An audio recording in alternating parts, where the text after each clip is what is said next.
There you go. Okay.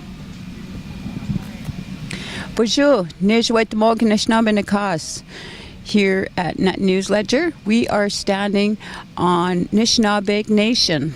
We are at the Grand Council Treaty 3 National Assembly. Thank you very much. My name is Katherine Whitecloud, and I'm from Wipazoka Wakpa on Dakota Oyate in Southwestern Manitoba. And I want to clarify one thing. I've been asked to allow my name to stand as for the position at the national office, and it's the elders who have brought me forward to do that, and women and the grandmothers, and also men leadership. But in our traditional protocols, it is the elders who bring you forward when they want you in leadership positions, which is the reason why the grandmother introduced me, because that is the traditional way of conducting these types of occasions. And it's really important that we go back to those ways because they ground us and they bring forward the importance of what it is that we do. And today I spoke about the importance of relationships and through language and through ceremony and through protocols and through the drum and the pipes and all the other sacred medicines that were there, that were used in all of the ceremonies today, in the opening and in speaking and such. That's important to me. It's important because that is what our youth need. That's important because that's what we as a people need. And it establishes our relationships with each other. And our relationships with each other is grounded in those protocols of the pipe and prayer and ceremony and songs. And I know I have a lot of friends here in this area, and the way of life they have there is absolutely beautiful when it comes to ceremony. I love being here, and I've learned so much from them, and I've shared what we have with them also. And I'm stepping forward, or I'm allowing my name to be brought forward, because that is what we need to go back to address all of the issues we now have amongst our people, not only in the bands, as they're called, in the communities, but our nations. And I'm very strong on, if we're going to talk about nationhood, we have to talk about our connection to the land and through our language and our connection to what it is important to us and our responsibilities, including land, water, environment, Mother Earth, and our children. And if we do what's right for our children and for the land, we're going to do what's right for our people. And we make decisions based on 7 generations forward. And so I'm aware also of the very pressing challenges that we currently have in our families and amongst our people. And we need to address those, but how we address them is through the spiritual understanding. We have many people that we're aware of, especially women that are missing. We have children that are dying from many illnesses. We have our people suffering from so many health challenges, and our people suffering from drug addictions. And all of that stems from what our elders tell us is a spiritual deficit. It's a deficit of knowing who we are. And if we know who we are and we stand proud in that and gain our strength from that, we wouldn't have to rely on drugs to medicate us, because when we're medicating ourselves, we're not addressing what it is that is hurting inside that we feel we have to use them. And our children are feeling the effects of the illness of the land. Our people are feeling it because we are connected to the land. So we feel everything that's going on with her. And so we now have rampant illnesses in our communities and amongst our people. And in order to address that, we have to address how we're taking care of the land and what we're doing with it. And all of that is based in language. And I keep going back to language because the rules and the laws for how we conduct our lives is all in our language. And if we're truly looking for answers to the ills that our people are dealing with, that's where it lies, is in addressing language and spirit.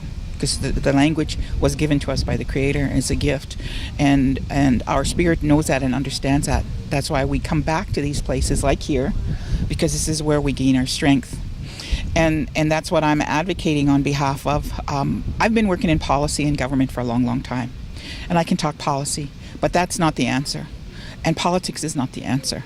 The answer lies in our relationships with each other and going back to who we were intended to be, and standing strong in that, and teaching our children to stand strong in that, so we can become and be strong as nations, and we can actually talk about nationhood then. That we first of all need to reestablish our relationships with each other including personal relationships and family relations and communities, but also as nations. And we need to recognize that all of this belongs to us, all of this land, and there are no borders, there are no boundaries. There is no Manitoba-Ontario border, there's no American border. There are none of those borders. Go back to who we were and utilize our knowledge of today to bring that forward into the modern context, because we have a lot of educated young people and we need to provide them with that opportunity to help and to become leaders. And that is our traditional way also, is to mentor them and guide them, because they are very, very smart. We need to build them up through our traditional protocols so that they understand how powerful and how important they are, and can help in addressing what's ailing them and what's harming our families and our children. And it all derives from the tremendous. We're in a critical state with children in child welfare, and we're in a critical state with children that are sick, and we're in a critical state with children who are hooked and addicted. And we have to be able to address that before we can address everything else, because if we don't have them, we have no future. We can talk economic development, and we can talk relationships, we can talk protocol agreements, we can talk about all those other things, but we have to have the space to develop those and create our own laws and create our own entities to help our children, to give strength to our families, to give strength to our individuals, so we can become powerful. We are powerful. We just have to understand that and recognize that ourselves and do something with it and about it in a good and respectful way, so life can be beautiful for our young people and our children. One of the things that was never mentioned here, that I've never heard anybody talk about, was our 7 sacred teachings. And I've heard some elders talk about our leadership needs to start showing the people. Yeah. And I think that in this scenario here, because it is such a very traditional community, there is an assumption that people understand what the 7 sacred teachings are because they walk with it and they live with it, especially the grandmothers and the elders. And what I know I've heard elders say is that what we're lacking in leadership is we're lacking what we know as spiritual leadership, meaning leaders who have a spiritual grounding, leaders who are grounded in their ways and their traditional protocols and in their language, so they can think from that perspective to do what's good for our people, because that is what we were created for, is to do good for our people in our ways, and to be the people that the Creator made us to be. And that's become, for some reason, very much secondary to politics.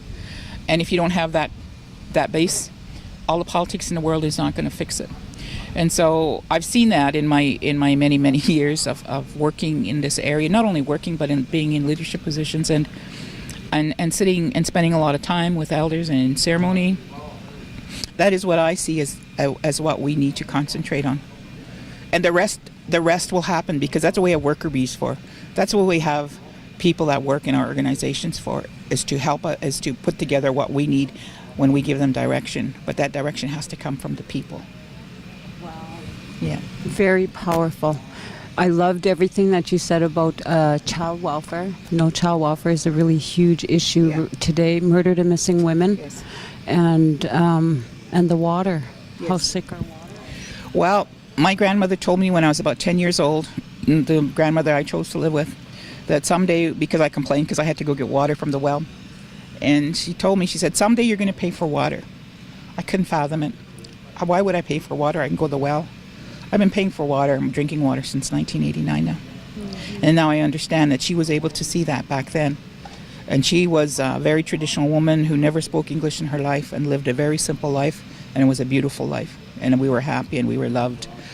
So our old people know things, and we need to listen to them. Because after the fact we can say, oh yeah, she told me that, that many years ago when I was a child. And she knew back then already. And this water has no life, this one. All the life has been taken out of it. So we need to reach a point where we can go back to having living water. Because that water has been purified and all the life has been taken out of it. Like the minerals have been taken out of it. It's probably reverse osmosis water or something. It's been filtered. So the plastic don't help either. The plastic doesn't help either. Well, people got to drink that too, right? Yeah, it provides you with what you need. Well, water tastes different when you draw it out of the ground. Yeah, yes. Or out of the Natural, lake. natural spring Yes, water. that's right. And natural leaders. Yes, yes, natural leaders. Oh, and that's the other thing I've talked about often is our leaders are chosen by their people to be leaders. They're not necessarily chosen to be politicians. And we set aside leadership and get involved in politics. And then when we do that, we tend to leave different people out of it because you draw lines, right? When you get into politics, and we don't need to be drawing lines. We need to be working together. And that's what it's about. It's about leadership and taking ownership of your life. And you feel that you're a leader, step up. Yes. Absolutely. And that's what I had said to people. Every person's a leader. Do your part, and everything is going to work out fine and be good for our people. Well, I hope we get a chance to talk again soon. I hope so too. And we'll keep the people updated. Thank you. Thank you for the opportunity to speak with you. I appreciate it very much. Chimigwich, this Nijwaitamog, Anishinaabe Nation, Grand Council, Treaty 3, National Assembly. Chimigwich.